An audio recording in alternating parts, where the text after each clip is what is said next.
I'm the father of Jonathan, my son. He took his own life at the age of 23. 2018, April 24th, exact to this date.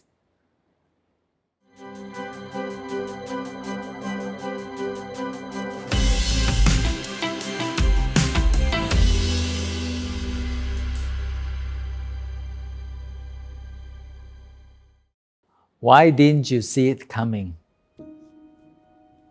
Well, Jonathan was always a very active child, the life of a party, who really enjoyed socializing.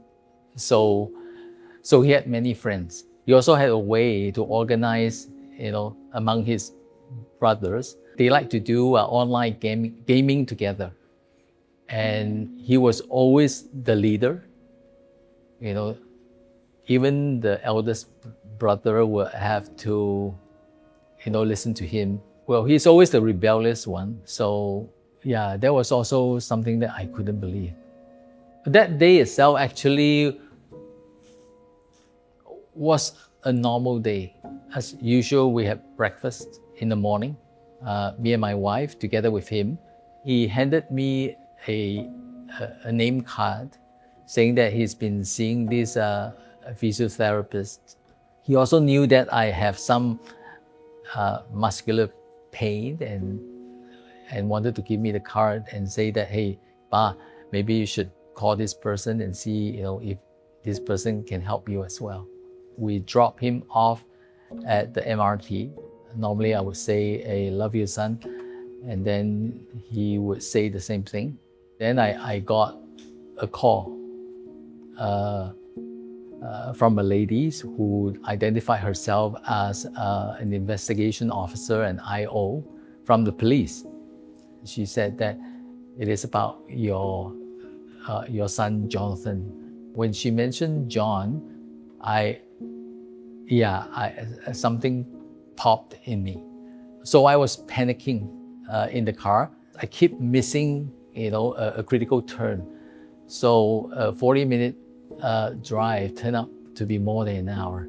And that's where the news broke to us that John has passed and that he took his own life. There's no way, in relating to the day's events, that I could even believe that John took his life. Yeah, it was just something that inconceivable. I suppose the situation,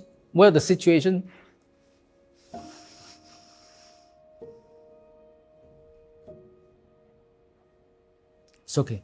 The situation happened so fast, so I keep telling the IO that you probably had made a mistake, and there's no way that my son would do that. Yeah. In fact, I repeated many times that there's no way. Yeah. The denial was unbearable, but I couldn't accept it. Yeah. Could you recognize his body? When I saw the feet, then I realized it was really him. Because my son, John, had flat feet. So I noticed right away. But both feet was no longer, in that sense, when you lie down in your bed, your feet basically is upright, right? Yeah, his is split like this. So immediately I also knew that his body was so broken up. Then I saw his body. It wasn't really a body. It was just a bundle of, I believe, different parts of his body. But they show his face, and his face was completely intact. That was something that I was grateful. I just literally called up to him and say, son, Ba is here. And that's all I could say. So sorry you had to push.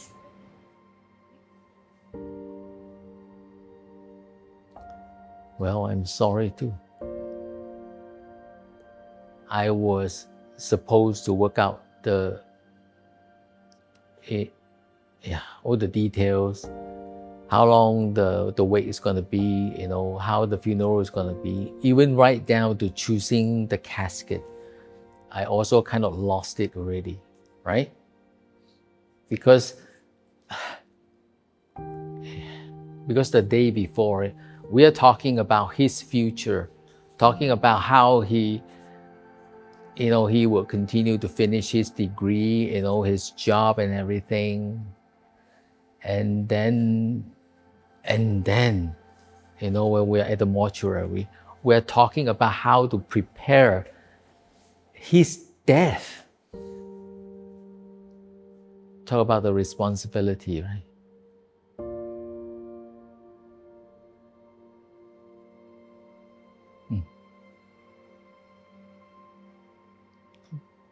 Well, I guess that's what you do. That's supposed to be the responsibility of a father and a husband. Did you fail him as a father? Yes, certainly. Yeah. Why couldn't I detect any sign of his mental struggle or even depression? I couldn't tell. Up to this stage, I still did not know what was the real cause of why he took his own life. There wasn't any kind of rationale in terms of the thought or reflection, just blind rage about me being a father, being a useless father.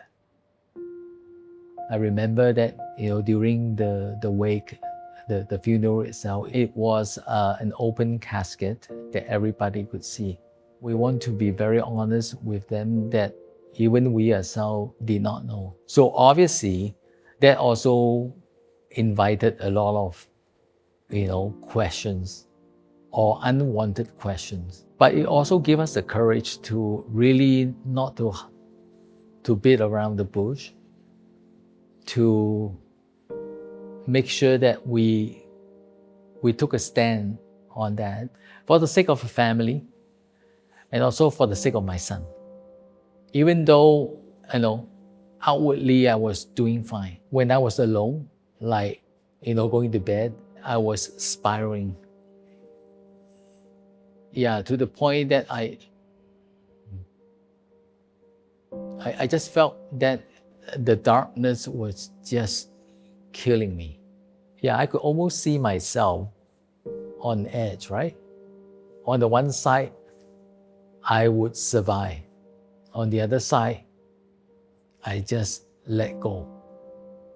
Scary to admit that you are not as strong as you think you are as a father, as a husband. But the admissions, I must say, also gave me strength that I didn't have to pretend what I'm not.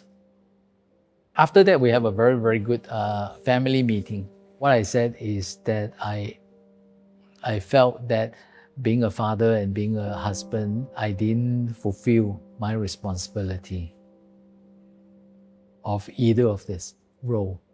The more I talk about my failure, the more I saw my sons and my wife gave me the assurance that they're going to be there. They'll always be there. Yeah. I finally took the courage to reach out to SOS. I just wanted to see if there's any way that I could join the support group. This counselor was very kind, but he was also very firm. He said, no, you are in no conditions to join the support group because what you need is to have one-to-one counseling support. Because I realized is that when you join the support group, every one of us need to have that courage, not just to introduce ourselves, but to repeat whom we have lost and what happened. And if I wasn't ready and I started listening to all the different stories, it can be very difficult. What I'm most afraid of doing about facing up to my guilt and shame, those were the things that I literally found myself that I had to confront. Do you fear forgetting him?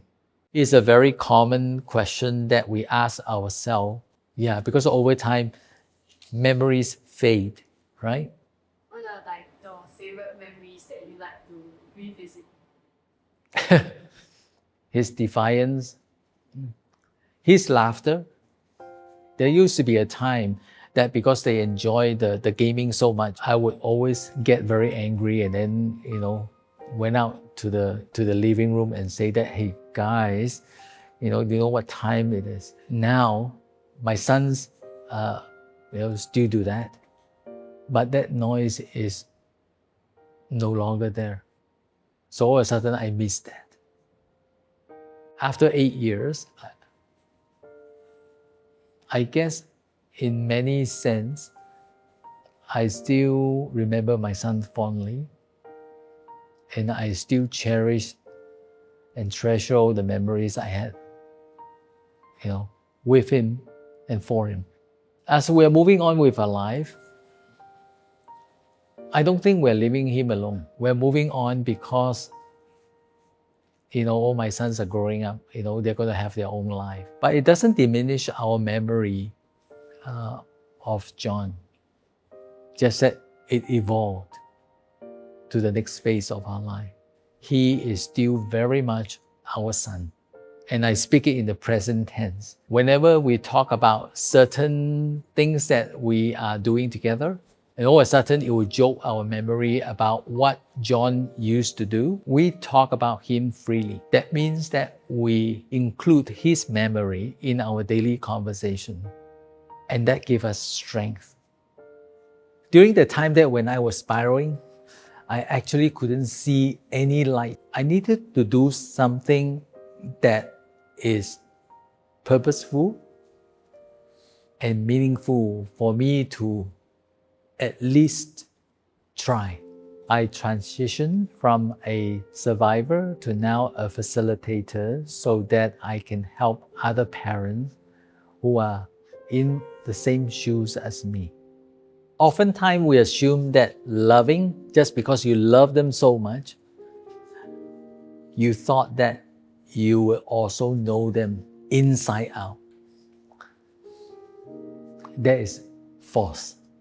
I would say that for parents going through a situation like that, if they already detect signs of their sons having this kind of suicide ideation, I would very much encourage them not to skirt around the issue, to ask directly, are they thinking about taking their own life? Yeah.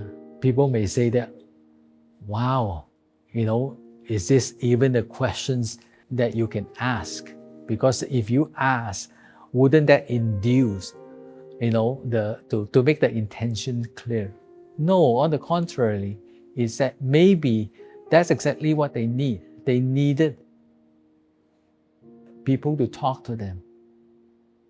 Suicide is not just a one-person business. It's multiple parties' business.